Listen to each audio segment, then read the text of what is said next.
Sabia que no Brasil houve uma intentona? Foi a intentona comunista de 1935, que ocorreu durante a Era Vargas. Tudo ocorre durante a Era Vargas. Esse vídeo é especialmente para vocês que estão estudando a Era Vargas mesmo durante a quarentena. E o que significa intentona? É uma palavra que significa revolta frustrada. Mas segura a curiosidade e antes de falar da intentona, precisamos estudar a ANL, Aliança Nacional Libertadora, que foi o grupo, o partido político que articulou a intentona.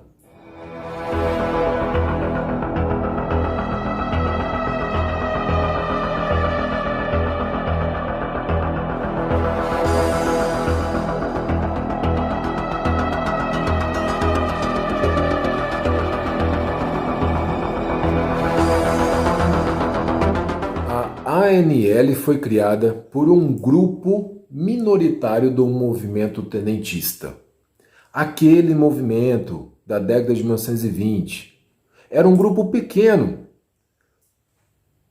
mas tinham participado ativamente do movimento tenentista e discordavam do governo Vargas. Desencantaram da Revolução de 1930.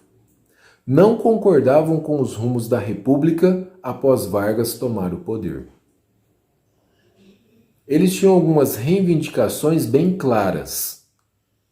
Para começar, eles eram antifascistas, combatiam o fascismo, mas também reivindicavam a nacionalização de empresas estrangeiras, a suspensão definitiva da dívida externa brasileira, a garantia dos direitos e liberdades individuais, inclusive religiosa, o aumento dos salários, a reforma agrária e o combate ao racismo. E certamente eram contra Getúlio Vargas estar governando o Brasil. Agora, como os comunistas ingressaram na ANL, foi um episódio bem singular. Porque no início de 1935, a ANL convocou várias pessoas para um evento solene no Teatro João Caetano, no centro do Rio de Janeiro. Quando as cortinas vermelhas de veludo se abriram, os organizadores do evento ficaram pasmos, porque compareceram cerca de 10 mil pessoas para ouvir o programa da ANL.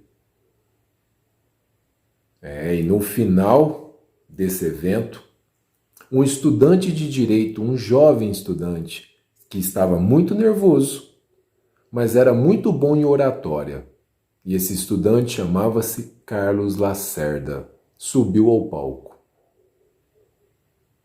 E ele fez uma proposta de que Luiz Carlos Prestes fosse o presidente de honra da ANL. Esse cargo, presidente de honra, nem existia. Mas perceberam a articulação dos comunistas para colocar Luiz Carlos Prestes na liderança da ANL. O teatro quase foi abaixo de tantas palmas, foi ovacionado e não teve como não aceitarem essa proposta. Pronto. Luiz Carlos Prestes se tornou presidente de honra da ANL. E quem era Luiz Carlos Prestes? É o famoso Cavaleiro da Esperança, que liderou a coluna Prestes, vocês lembram? E Luiz Carlos Prestes vai se tornar o mais famoso comunista do Brasil. E quem era Carlos Lacerda? Naquele momento era apenas um estudante, mas no futuro ele vai se envolver num atentado na rua Toneleiros e que vai culminar, eu não queria dar spoilers, mas no suicídio de Getúlio Vargas. Continuando a história.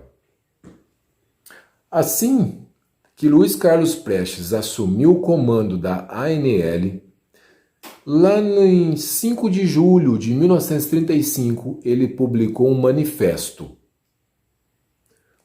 Um manifesto que propunha a derrubada de Getúlio Vargas e a implantação de um governo revolucionário. Na semana seguinte, Vargas reagiu ao manifesto, proibindo a ANL. Só que seus membros continuaram agindo na clandestinidade e começaram a planejar um golpe. Um golpe para derrubar Getúlio Vargas, tomar o governo e implantar o comunismo no Brasil. E em novembro de 1935, a revolta começou nos quartéis de Natal, com cabos, soldados, tenentes, sargentos, na maioria comunistas, tomaram a cidade de Natal. E esse movimento se espalhou para Recife e para o Rio de Janeiro. Rio de Janeiro era a capital do Brasil. Dizem que o Luiz Carlos Prestes não tinha dado a ordem ainda. Talvez ele tinha ou não, ficou a dúvida. Mas o movimento foi rapidamente sufocado por Getúlio Vargas. Em Natal durou 3 dias, só que foram todos derrotados. Mesmo porque os comunistas cometeram um erro de estratégia, achando que o movimento se espalharia por todo o Brasil, o que não aconteceu. E esse movimento, essa revolta nos quartéis, que foi planejada pela ANL, ganhou um nome de Intentona Comunista. Após essa tentativa frustrada, Vargas mandou prender vários aliancistas. Vargas perseguiu, mandou prender e até torturou aliancistas, não só membros da ANL, mas também simpatizantes, sendo comunistas ou não. Mandou prender vários operários, militantes, sindicalistas. E Vargas suspendeu as garantias da Constituição de 1934, decretando estado de sítio. E as cadeias do Brasil, das principais cidades, ficaram lotadas de presos políticos. Inclusive Graciliano Ramos, o escritor de Vidas Secas, e a ativista alemã, judia, comunista, Olga Benário Prestes, esposa de Luiz Carlos Prestes. Luiz Carlos Prestes também foi preso e condenado por crime comum, ficando preso até 1945. Só foi libertado com o fim da era Vargas. Este é o fim da história da Intentona Comunista. Espero que tenham gostado. Valeu, pessoal!